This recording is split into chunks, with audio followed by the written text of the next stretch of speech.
You have to invest if you want to be able to reap rewards. The investments that I get from belonging to the Orthodox community come with huge prices, and I'm willing to pay that price. Now, I'm willing to give up some sense of community for freedom to say what I want to say on shows like this.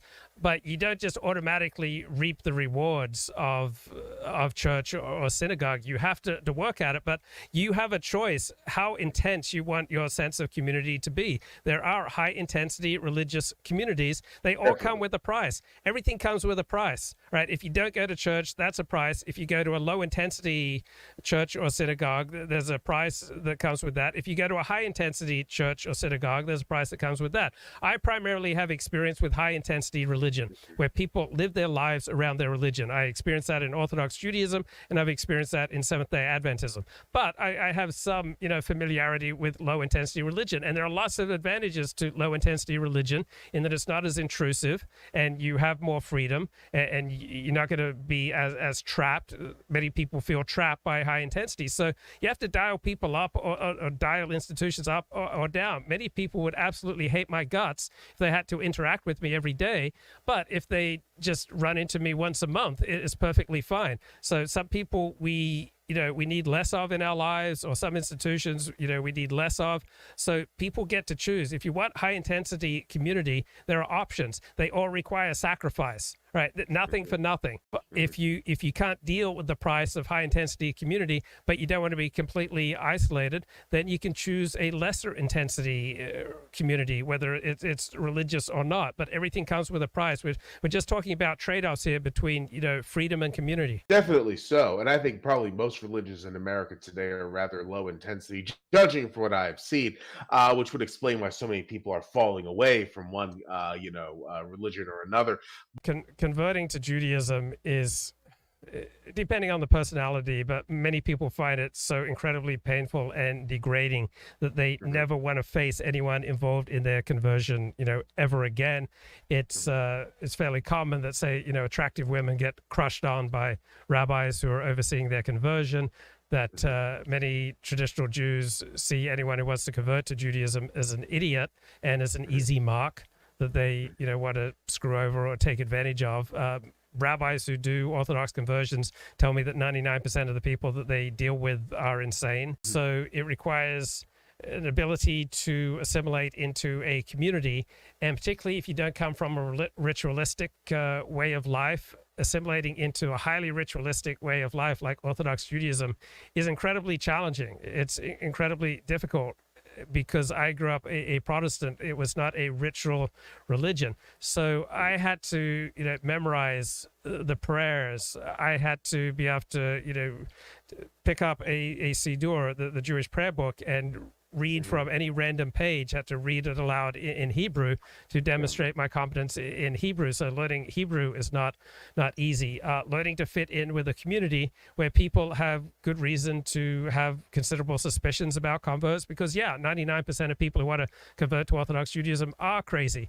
Also, of the people who do convert, an astounding number, drop away fairly quickly. So Orthodox Jews have every reason to be suspicious of converts. Then you need to live your life within the good graces of your community. And so whatever that entails, that's going to limit your freedom. So I've so assimilated to this that I'm probably not even thinking out loud. But I mean, some kids who grow up Orthodox, they go to a yeshiva, they may stay there at a yeshiva, and every night the rabbis come by and they rip the sheets off their bed to make sure they're not listening to non-Jewish music, right? That's obviously a huge price. They rip the sheets off their bed to make sure that they're still wearing their fringes, their seat. Other, rabbis who teach in yeshivas have been pretty free, at smacking kids around, beating kids. There was a New York Times expose on Hasidic schools, this major Hasidic school where 100% of the students, the graduates of this school, failed the New York State test in English and math. And so there's an in-group identity with Orthodox Judaism. So there's a dual moral code. There's a more relaxed moral code for how you treat outsiders, and a much more demanding moral code for how you treat members of your group. It's highly competitive. Like everyone seems to know your business. And so whether you're going up or down in life, people know, and you very quickly learn, where you stand. And so the competitive nature of Jewish life, it's a very expensive way of life. And there are just so many ways to look like an idiot because there are just, hundreds of rituals and customs. You're just, constantly, in danger of, being playing the fool. My God. So yeah, it's very challenging. Certainly, yes. And just so people know about, how different Orthodox Judaism is from perhaps a more familiar form of Judaism. I'm a Jewish humanist. Luke is an Orthodox Jew. We actually are at polar opposite ends of the Jewish spectrum. So me listening to this, I obviously know about what he's saying, not through personal experience, but through what I've heard from others. And it is it is a unique experience, the Orthodox community. It's sort of like, I suppose, to compare this to something that Christians or people from a Christian or predominantly Christian background might find relatable, having someone who is how do I put this, like ultra devout Orthodox Christian. That would be the analog of Luke, and then the analog of me would be something like a Unitarian Universalist. So it's really the Unitarian Universalists aren't even technically Christian today, but some of them are. The denomination actually allows Jews, Christians, anyone who's on the search for spiritual truth. It's a very unregimented, but unfortunately, it's been captured by the woke folks. So it actually has become very regimented. I'm sorry to say, but anyway, so that just goes to show the sort of religious diversity at hand here. But it's fascinating to hear all of this for a host of reasons.